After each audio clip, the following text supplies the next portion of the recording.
அந்த தொழிலதிபர் தன்னோட கம்பெனியை பல மில்லியன் டாலருக்கு வித்துட்டாரு. சுத்தி இருந்த பல பேர் சொல்லியிருக்காங்க, போதும் நீ ரிட்டையர் ஆயிரு, ஏதாவது ஒரு ஐலாண்டை வாங்கிரு, போயிட்டு உன்னோட மீதி இருக்கிற லைஃபை கம்ஃபர்டபுளா என்ஜாய் பண்ணு அப்படின்னு. ஆனா அவங்க சொன்னது எதையுமே இவர் கேட்கல. இவர் அந்த மொத்த பணத்தையும், இவர்கிட்ட இருக்கிற மொத்த பணம் எல்லாத்தையும் சேர்த்து அவரோட ட்ரீம் ப்ராஜெக்டான 2 கம்பெனி ஆரம்பிக்கிறதுக்கு முயற்சி பண்றாரு. என்ன அப்படின்னா, ஒன்னு ஸ்பேஸுக்கு இவரே ஒரு ராக்கெட் செஞ்சு அனுப்பணும் அப்படின்னு. ரெண்டாவது, பெட்ரோல் டீசல் டாமினேட் பண்ணிட்டு இருந்த டயத்துல எலக்ட்ரிக் கார் ஒன்று தயாரிக்கணும் அப்படிங்கிறாங்க. சுத்தி இருந்த அத்தனை பேருமே சொல்றாங்க, உனக்கு ஏதாவது பைத்தியம் முடிச்சிருச்சா, என்ன பண்ணிட்டு இருக்குன்னு தெரியுமா, ராக்கெட் சயின்ஸ், நீ என்ன சயின்டிஸ்ட் நினைக்கிறியோ, யார் நீ உனக்கு தெரியுமா தெரியாதா அப்படின்ட்டு இருக்காங்க.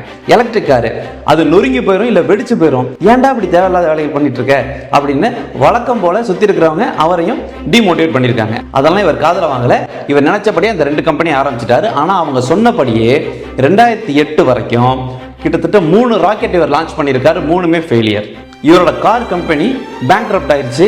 ஏன்னா சப்ளைஸ் கொடுக்கறது கூட பணம் கிடையாது. இன்னும் மோசமா அவரோட சொந்த வாழ்க்கையில கூட அவரோட மனைவி இவரை விவாகரத்து பண்ணிட்டாங்க.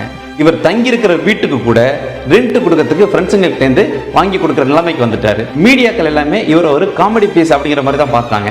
இவர்கிட்ட மீதி இருக்கிற மொத்த பணத்தையும் சேர்த்து கடைசியா ஒரே ஒரு ராக்கெட் நம்ம லான்ச் பண்ணலாம் அப்படிங்கிற மாதிரி அவரோட கம்பெனி அதுக்காக செலவு பண்ணிட்டு இருக்காங்க. அந்த ராக்கெட் மட்டும் லான்ச் ஆகல அப்படின்னா எல்லாத்தையும் விட்டுட்டு மறுபடியும் வேற ஏதாவது ஒரு கம்பெனிக்கு வேலைக்கு தான் போகணும் அப்படிங்கிற நிலைமைக்கு வந்துட்டாரு. 2008 வருஷம் செப்டம்பர் 28 அந்த 4வது ராக்கெட்டை இவர் லான்ச் பண்றாரு. சக்சஸ்ஃபுல்லா அது விண்வெளியை தொட்டுடுச்சு. அதாவது ஆர்பிட் வளையத்தை தொட்ட முதலாவது பிரைவேட் கம்பெனியா இவரோட கம்பெனி வந்து நின்னுச்சு. ஒரு சில நாட்கள்ல இவருக்கு நாசாவில இருந்து ஒரு கான்ட்ராக்ட் சைன் பண்ணதுக்கு கூப்பிட்டுருக்காங்க. எவ்வளவு கேட்டா $1.6 பில்லியன்.